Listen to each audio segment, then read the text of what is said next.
यहाँहरू सबैलाई तिनजुरे पाथिभरा मन्दिर भएको स्थानबाट सबैलाई नमस्कार छ। अहिले बिहानको लगभग 11:30 भइसकेको छ। म यो तिनजुरे डाँडामा छु। यो तेह्रथुम डाँडामा पर्दछ र यो नेपालको पर्यटकीय स्थलहरूमध्ये एउटा चाहिँ गन्तव्य हो र यहाँ जनवरी 1 र नयाँ वर्ष वैशाख 1 गते धेरै पर्यटकहरू इन्डिया लगायतका ठाउँबाट यहाँ मनोरञ्जन गर्नको लागि, मनोरम दृश्य अवलोकन गर्नको लागि आउनुहुन्छ। यो देखिरहेको हिमाल मकालु हिमाल हो र योभन्दा मुनि तल शङ्खसभा चैनपुर बजार देखिरहेको छ। यता माथि चाहिँ अब यो पाथिभरा मन्दिर छ। यो यता तल तेह्रथुम जिल्ला भयो। यता यो ठ्याक्कै हामी तिनजुरेको टपमा छौँ। साथीहरू चाहिँ उता जानु भएको छ घुम्नको लागि। यो तिनजुरे पाथिभरा मन्दिरबाट अहिले मैले यो भिडियो बनाइरहेको छु र यहाँहरू पनि यो पुष माघको महिनामा घुम्न आउनु भने साह्रै रमाइलो दृश्यहरू हेर्न पाइने रहेछ। त्यहाँ लसुने बजार देखिएको छ त्यो तल यतापट्टि चाहिँ यो गुफा पोखरी जाने बाटो, यो तिनजुरे डाँडाबाट उता काटेर जाने गुफा पोखरी जाने बाटो देखिएको छ। यता थोरै टुप्पी माथि कञ्चनजङ्घा हिमाल देखिएको छ। अब यता यो मकालु भइहाल्यो। यो अरुण उपत्यका हो, यो गहिरा तलको। यो पनि यहाँबाट देखिन्छ तर स्पष्ट चाहिँ अझै देखिँदैन। अरुण उपत्यकाको लागि चाहिँ पाखरीबासको सुन्तले डाँडा र तल उमा जानुपर्ने हुन्छ। यो के अरे राम्चे डाँडाबाट हेर्नुपर्ने हुन्छ। त्यहाँबाट पनि धेरै भ्यूहरू देखिन्छ। यो तल चैनपुर बजार देखिरहेको छ। यो मकालु हिमाल हो। अहिले ठ्याक्कै म पाथिभरा मन्दिरको पश्चिम गेटमा छु। यो पाथिभरा देवीको प्रतिमूर्ति यहाँ सिंहदेवी भनेर गरिएको छ।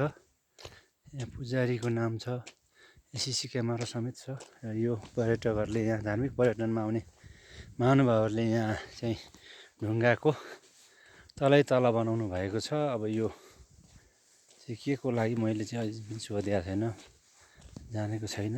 यो खानेपानीको व्यवस्था यहाँ यसरी गरिएको छ। ट्याङ्की त्यहाँ छ, टोइलेट तल। यो सबै यो तल देखेको डाँडा जङ्गल चाहिँ गुराँसको हो र यता यो के भन्छ कञ्चनजङ्घा हिमाल हिमशृङ्खला अन्तर्गत यो चाहिँ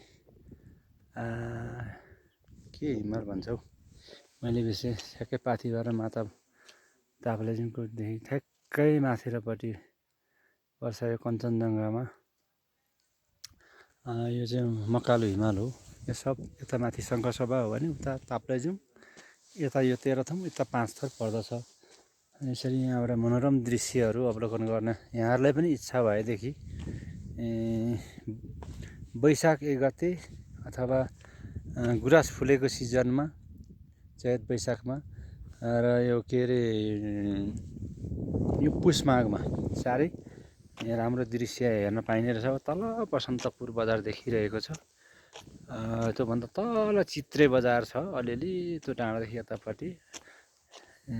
र यता हामी त्यतैबाट आएको हो, पाखरीबासबाट। यहाँ लगभग 1 घन्टा जतिमा आइपुग्यौँ हामी।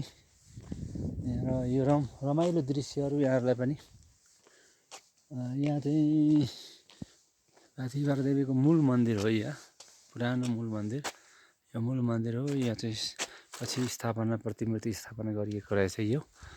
र यहाँहरूलाई पनि यो धार्मिक पर्यटनको यहाँलाई मनोरम दृश्यका लगायत धार्मिक आस्था राख्नुहुने महानुभावहरूले धार्मिक पर्यटनलाई प्रवर्धन गर्नको लागि र यहाँहरूले आफ्नो मनोरञ्जन लिनको लागि यहाँ पाल्न सक्नुहुनेछ। एउटा मौरी आएर बसेको रहेछ, कहाँबाट आएको नि सायद। यहाँले यतापट्टि तिनजुरे डाँडा देखिरहनु भएको छ, पुरै ढ्याक्कै गुराँसको जङ्गल हो यो, झ्याप्पै गुराँस छ, अरू के वनस्पतिहरू छन्। यसरी चाहिँ यहाँ पाथिभरा देवीको स्थापना गरिएको छ। योभन्दा तल चाहिँ हुर्बिसे बजार पर्छ, यो मुनि यहाँ तल छ हुर्बिसे बजार, यहाँबाट देखिन्छ। यी तल हाम्रो गाडी तल देखिरहेको छ, त्यहाँसम्म मात्रै गाडी आयो, त्यहाँदेखि हामी यसरी तल जान्छौँ। यो तल देखिएको बाटो भनेको मध्य पहाडी लोकमार्ग हो। यो दसुने बजार त्यहाँ पर देखिरहेको छ, दसुनको प्रतिमूर्ति पनि देखिँदैछ।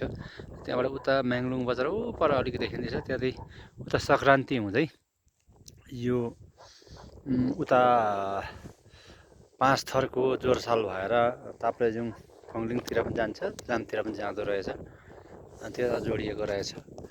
र यसरी तपाईँहरूले पनि प्राकृतिक दृश्यको मनमोहक मनोरम दृश्यको रसस्वादन गर्ने हो भने यहाँहरू पाल्न सक्नुहुनेछ। र यहाँहरूलाई यहाँ चाहिँ खाने बस्नेको पनि समस्या छैन। यो तल बजार छ, यो तल बसन्तपुर बजार नजिकै छ, यहाँहरूलाई कुनै त्यस्तो खालको समस्या छैन। बसन्तपुर बजारबाट नजिकै छ, त्यसैले गर्दाखेरि बाहिरबाट पाल्नुहुने पर्यटकहरूलाई पनि यो एकदम सही गन्तव्य छ, सजिलो गन्तव्य छ। र यहाँहरू आएर दृश्य अवलोकन गर्दै धार्मिक पर्यटनलाई पनि प्रवर्धन गरिदिनको लागि म यहाँहरू सबैलाई आमन्त्रण समेत म गर्दछु। हस्त, धन्यवाद, नमस्कार।